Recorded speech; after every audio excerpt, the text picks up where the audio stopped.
Behind the RedLine, Episode 78, The Crossbow Cannibal. Stephen Griffiths, Bradford, West Yorkshire, United Kingdom, 2009. Most killers try to disappear. They erase. They hide. They avoid being seen. Stephen Griffiths did the opposite. In April of 2009, a man walked through the streets of Bradford carrying a large sports bag. Blood was visible. His movements were slow, deliberate, unhurried. He was being filmed, and he knew it. What makes this case chilling is not just the violence, but the intention behind being witnessed. Stephen Griffiths did not stumble into notoriety. He planned for it. Bradford is a city shaped by industrial history and social fracture. By the late 2000s, poverty rates were high. Drug dependency was widespread. Street-level sex work was concentrated in specific zones. These areas were not secret. They were managed, tolerated, policed intermittently, but rarely protected. Sex workers were known to local authorities by first name, by routine, by location.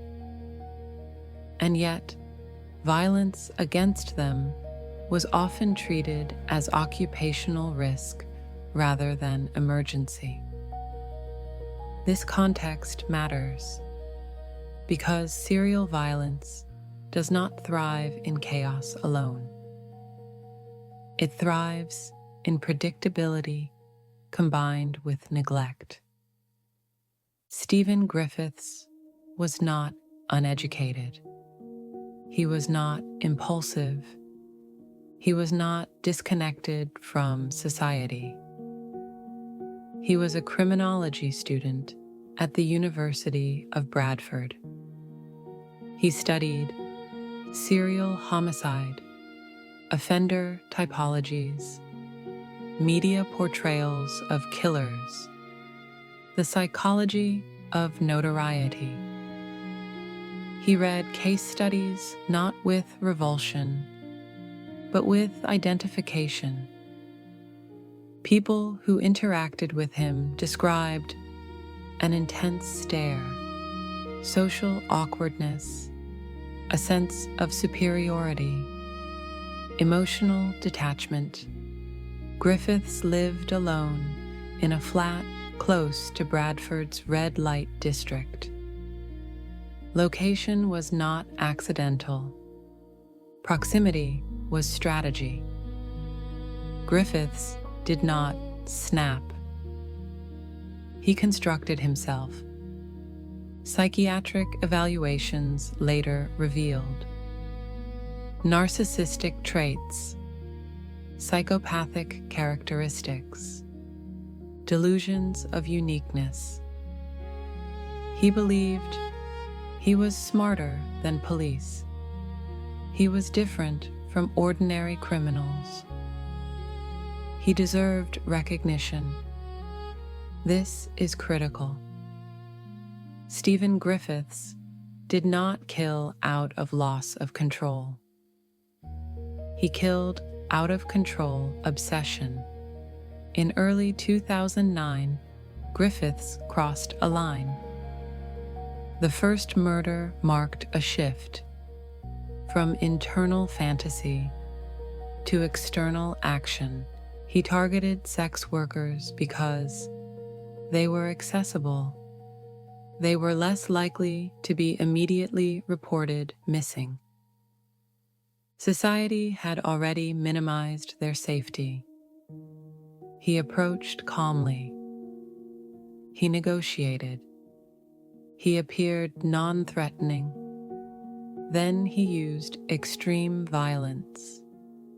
the weapons mattered to him: a crossbow, a samurai sword, knives. These were theatrical choices. He was performing his self-image. After the first killing, Griffiths escalated quickly. This rapid escalation is significant. Many serial offenders take years to build confidence. Griffiths compressed the timeline.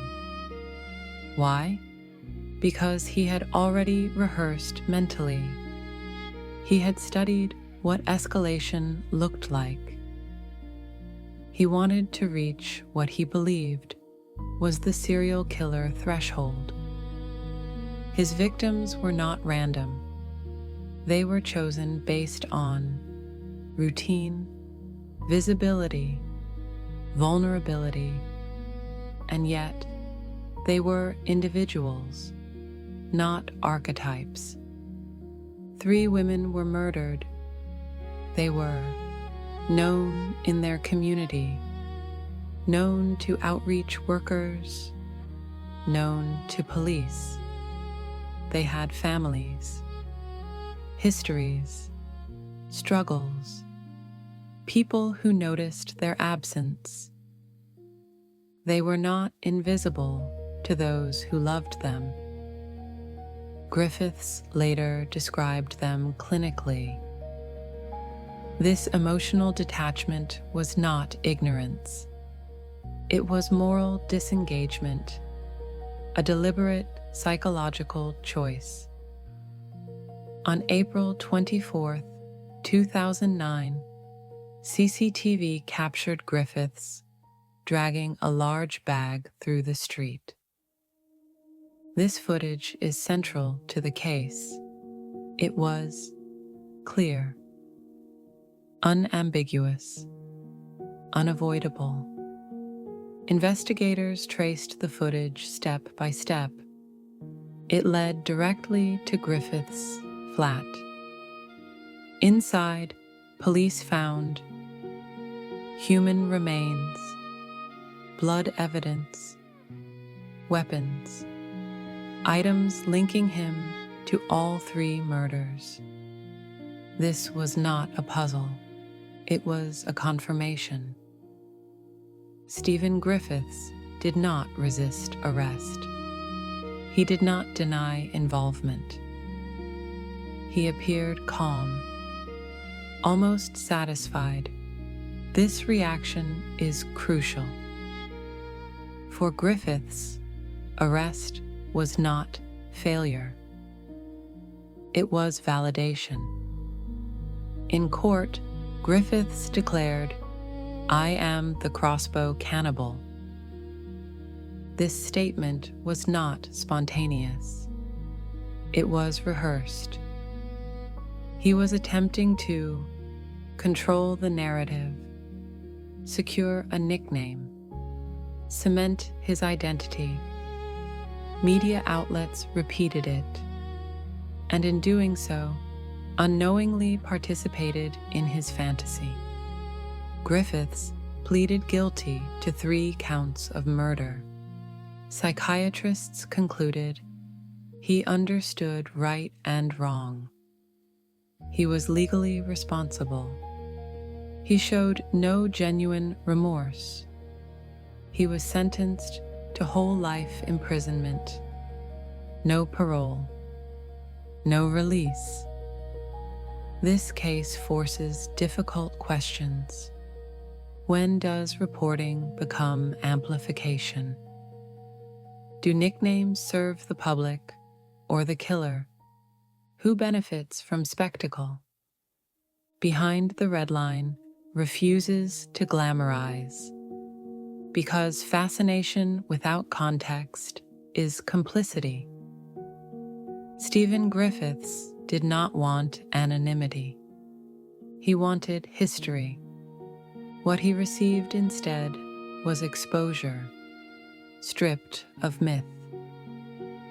This case is not about brilliance, not about intellect. not about legend. It is about vulnerability, neglect, and a man who mistook attention for meaning. Behind the Red Line exists to remember the victims first, and to remind us the most dangerous killers are not the ones who hide. They are the ones who believe they deserve to be seen.